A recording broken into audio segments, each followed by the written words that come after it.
Bismillahirrahmanirrahim. Assalamualaikum warahmatullahi wabarakatuh. Waalaikumsalam warahmatullahi wabarakatuh. Yang kami hormati Ibu Alinda selaku dosen mata kuliah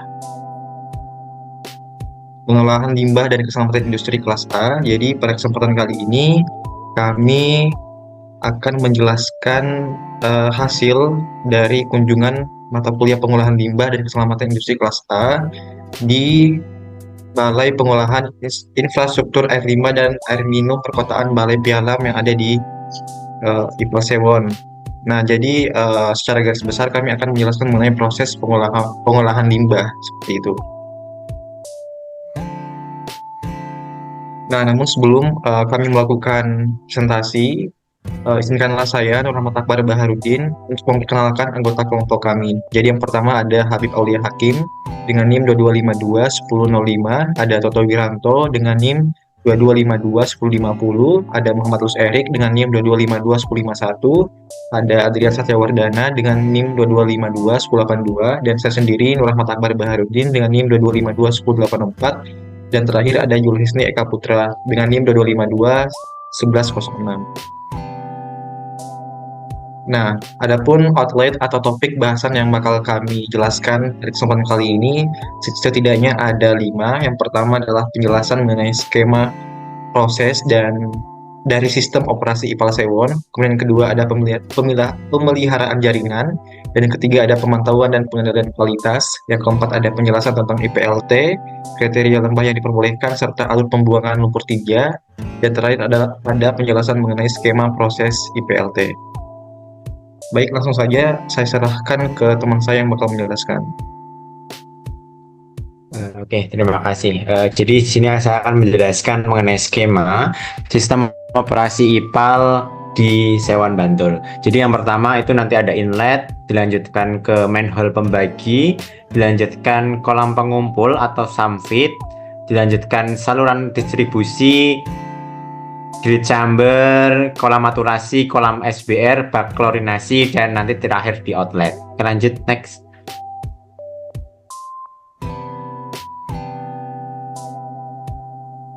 Sekarang penjelasan mengenai inlet terlebih dahulu. Jadi kapasitas dari IPAL Sewon itu pelayanan setiap hari itu 75.000 sambungan rumah. Kuantitas maksimum air limbah yang diterima per hari itu 52.000 meter kubik. Sedangkan perharinya maksimum per jam 1.800 meter per kubik per hari. Dan wilayah pelayanan IPAL Sewon itu meliputi kawasan perkotaan Yogyakarta yang lazim disebut dengan Kartamantul, yaitu meliputi hampir seluruh kota Yogyakarta. Sebagian wilayah Kabupaten Sleman, yaitu di 4 kecamatan. Yang pertama Melati, Kecamatan Depok, Kecamatan Gamping, dan Kecamatan Ngaglik. Dan sebagian wilayah Kabupaten Bantul, yaitu ada 3 kecamatan, yaitu Kecamatan Kasihan, Kecamatan Sewon, dan Kecamatan Banguntapan. Next. Ya. Selanjutnya yaitu mengenai manhole pembagi. Jadi manhole pembagi itu berfungsi menerima limbah dari berbagai sumber dan biasanya terletak di awal sistem pengolahan. Selanjutnya, manhole IPAL itu mengarahkan aliran limbah ke dalam sistem pengolahan yang lebih besar, dan jumlah dari manhole yang ada di IPAL Sewon di pintu air itu ada 1 unit. Next.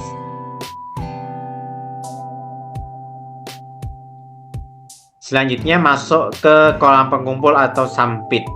Nah, di mana di sini itu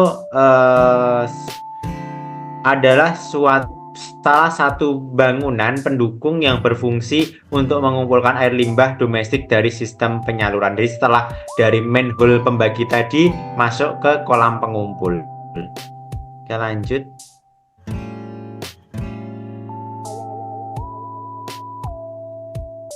Selanjutnya di sini nanti akan dijelaskan 2 line. Line yang pertama itu line yang sudah ada sejak zaman Jepang, sedangkan yang line yang kedua itu line yang terbaru. Nah, saluran distribusi line yang pertama itu itu ada alat penyaring sampah dan juga nanti ada live pump. Alat penyaring sampah nanti di situ juga menyaring antara kotoran-kotoran yang terbawa oleh air limbah tersebut. Nah, di situ juga terdapat sensor inlet dengan 4 unit sensor, yaitu ada pH, ada amonium, ada COD, dan TSS. Oke, next. Selanjutnya yang kedua yaitu adalah saluran distribusi lain yang kedua, ini yang terbaru. Masih sama, terdapat 4 sensor juga, yaitu ada pH, amonium, COD, dan TSS. Dan ini bersandingan ya antara saluran distribusi line 1 dan line 2 itu secara garis besar itu bersandingan, tetapi dengan sistem yang berbeda. Oke, lanjut.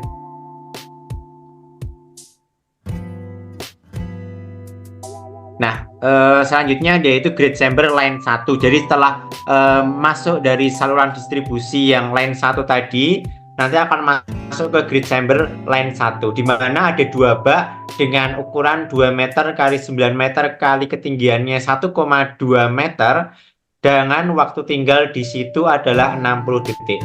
Dan di sini nanti terdapat 3 komponen. Yang pertama adalah pedal drive, itu untuk mengaduk air di dalam circular grid chamber. Yang kedua nanti ada blower untuk mendorong air dan pasir di kerucut grid chamber menuju tangki mesin sand separator. Dan yang ketiga nanti ada sand separator, yaitu untuk memisahkan antara air dan pasir. Oke, lanjut.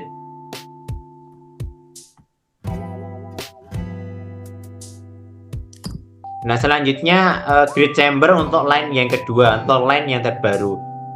Untuk baknya itu tetap sama, masih ada 2 dengan lebar 2 meter dengan panjang 9 meter, tinggi atau kedalaman 1,2 meter dengan waktu tinggal tetap sama 60 detik, dengan komponen juga sama. Yang pertama adalah pedal drive, yang kedua blower, dan yang ketiga adalah sand separator.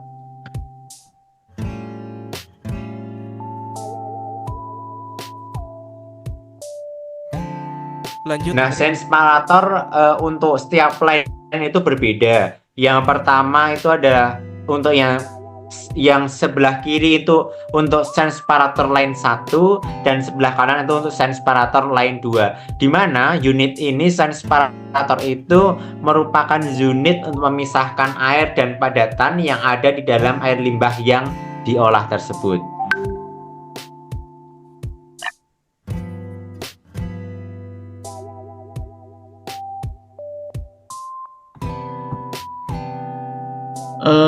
Kemudian dilanjut pada skema kolam ekualisasi. Kolam ekualisasi ini berfungsi untuk meminumkan dan mengendalikan fluktuasi aliran limbah, baik kuantitas maupun kualitasnya yang berbeda, dan menghomogenkan konsentrasi air limbah. Selain itu, kolam ini juga sebagai kolam prasedimentasi.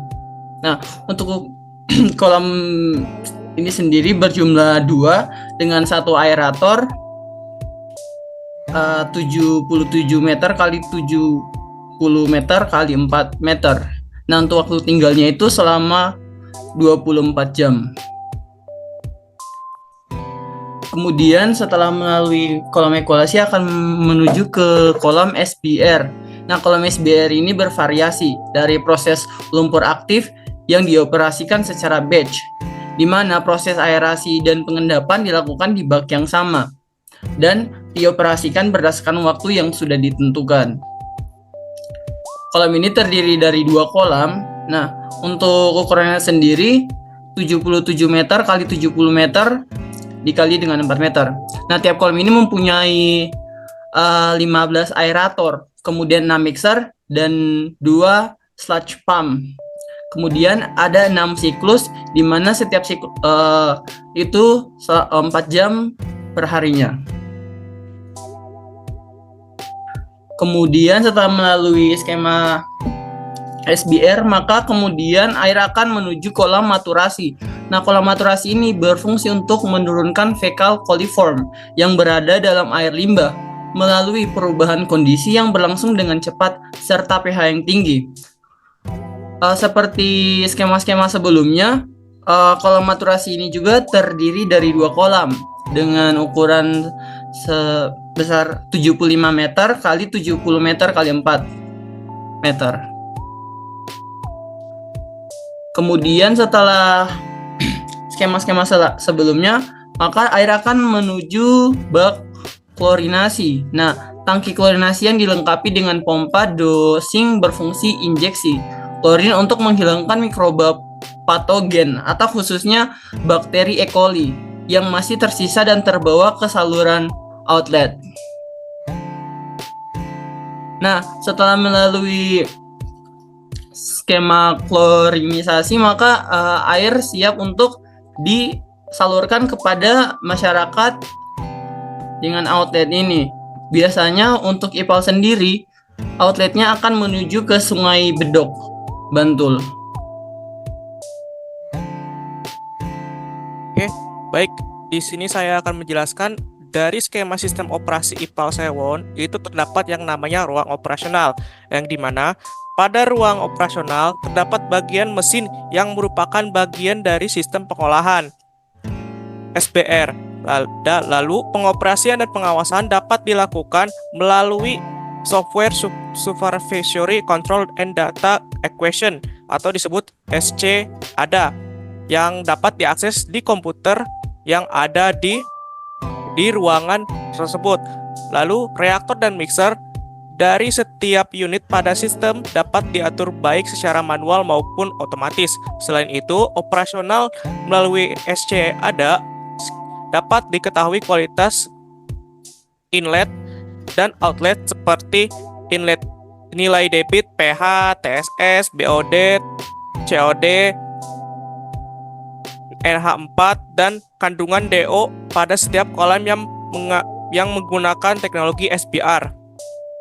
Lalu pada vacuum pump, lumpur yang dapat dihasilkan di kolam pengolahan kemudian disedot oleh unit vacuum pump yang kemudian disalurkan ke SDB atau disebut sludge dry bed, dan operasional dari unit ini yaitu setiap 6 bulan sekali. Lalu mesin dari vacuum pump telah diganti menjadi mesin listrik yang sebelumnya menggunakan mesin diesel. Lalu selanjutnya ada bulk sludge drying bed, yang dimana lumpur yang telah disedot oleh unit vakum kemudian dilimpahkan ke SDB atau sludge drying bed, di mana lumpur dihamparkan kemudian dikeringkan pada setiap bak SDB yang diberikan atap. Selanjutnya itu ada pemeliharaan jaringan. Air limbah domestik yang berasal dari kawasan perkotaan Yogyakarta atau KPY tersebut dialirkan secara gravitasi melalui jaringan pipa. Jaringan pipa air limbah ini terdiri dari pipa lateral yang fungsinya sebagai saluran pengumpul air limbah domestik dari sambungan rumah SR ke pipa induk. Jaringan pipa IPAL Sewon tersusun atas hierarki fungsi jaringan berdasarkan tingkatan ketugasan masing-masing pipa. Pada jaringan pipa IPAL Sewon dibedakan menjadi ada pipa induk, pipa lateral, dan sambungan rumah atau SR. Guna mendukung kelancaran operasional jaringan pipa IPAL Sewon pipa IPAL Sewon dilengkapi dengan pipa gelontor dan pipa outfall. Pipa outfall adalah pipa yang digunakan untuk membuang campuran air limbah pada lokasi tertentu dan dikendalikan oleh pengelola jaringan pipa. Adapun pipa gelontor adalah pipa yang digunakan untuk membersihkan jaringan pipa air limbah dengan cara menggelontorkan air masuk ke dalam jaringan pipa limbah. Pemeliharaan jaringan pipa air limbah di Balai Pialam ini sendiri berupa pembersihan sifon air limbah, pembersihan sampah dan lumpur yang ada pada pipa induk, lateral, dan gelontor. Pemeliharaan berkala ini sendiri terjadi atau dilakukan pada jaringan air limbah, pemeliharaan tutup manhole jaringan air limbah, dan updating data profil jaringan air limbah. Next. Berikut ilustrasi atau gambar dari proses pemeliharaan jaringan air limbah ini sendiri. Next. Selanjutnya itu ada pemantauan dan pengendalian kualitas. Kegiatan pemeliharaan instalasi pengolahan air limbah domestik terpusat atau sharing Pemda DIY dan Pemkab atau kota mempunyai 3 pekerjaan terkait kualitas air limbah, yaitu pemantauan dan pengendalian kualitas air masuk atau keluar IPAL, Ini dilakukan secara rutin dan berkala. Ya, lalu pemantauan dan pengendalian kualitas biota atau coliform ini dilakukan secara rutin, dan juga pemantauan dan pengendalian kualitas udara ini dilakukan secara rutin dan berkala. Kegiatan pemantauan dan pengendalian ini berfungsi untuk memantau dan mengendalikan kualitas air yang masuk dan keluar IPAL di Balai Pialam. Ada 2 titik lokasi pengambilan sampel, yaitu pada inlet, yaitu titik lokasi air masuk IPAL, dan outlet, yaitu titik lokasi air keluar IPAL. Frekuensi pengambilan sampel ini adalah kurang lebih 250 kali dalam setahun. Adapun parameter yang dianalisanya adalah seperti pH, BOD, COD, TSS, TDS, minyak dan lemak, dan total coliform. Semua parameter ini pada kualitas limbah cair IPAL berdasarkan standar baku mutu Perda DIY nomor 7 tahun 2016 tentang baku mutu limbah cair. Next. Nah, di sini di Balai Piam itu selain mengolah limbah air cair juga mengolah limbah lumpur tinja. IPLT, instalasi pengolahan lumpur tinja, adalah instalasi pengolahan air limbah yang dirancang hanya menerima dan mengolah lumpur tinja yang akan diangkut mobil truk tinja. Pengolahan lumpur tinja di IPLT merupakan pengolahan lanjut karena lumpur tinja yang telah diolah di tangki speed tank belum layak dibuang ke badan pelayaran. Nah, ada alur pembuang lumpur tinja. Nah, truk masuk ke Balai Piam terus dicek. Nah, ada syarat-syarat tertentu untuk bisa masuk ke Balai Piam ini. Yang pertama ada pH, lemak, dan warna.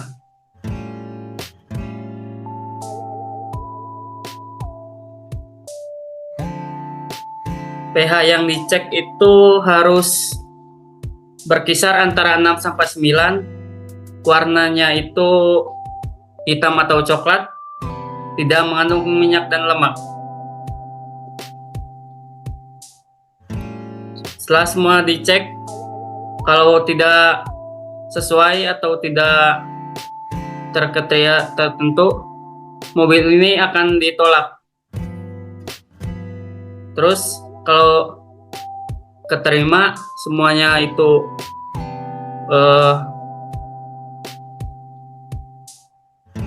setelah keterima terus akan dilanjutkan sebelumnya.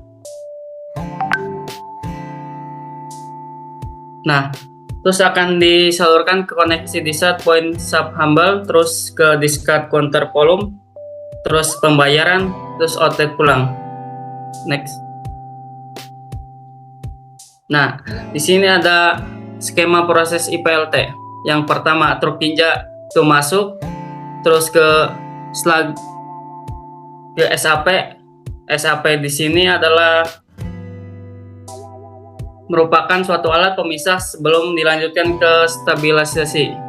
SAP ini menggunakan alat yang bernama hamber. Hamber berfungsi untuk memisahkan antara lumpur, air, dan sampah. Nah, terus ke IPLT rancangan 100 meter per hari. Terus ada sampit. Di sini ada 3 kolam. Yang pertama kolam maturasi, kolam anaerobik, dan kolam fakturasi. Terus ke slug dry bed. Slug dry bed di sini berfungsi untuk mengeringkan lumpur yang dihasilkan dari kolam anaerobik, kolam fakturasi, dan kolam maturasi sehingga dapat dikeringkan secara alami dengan bantuan sinar matahari dan angin. Lama waktu yang diperlukan untuk mengeringkan lumpur ini antara 1 sampai 2 minggu tergantung pada ketebalan lumpur yang ditampung. Terus ke APLT, terus ke outlet.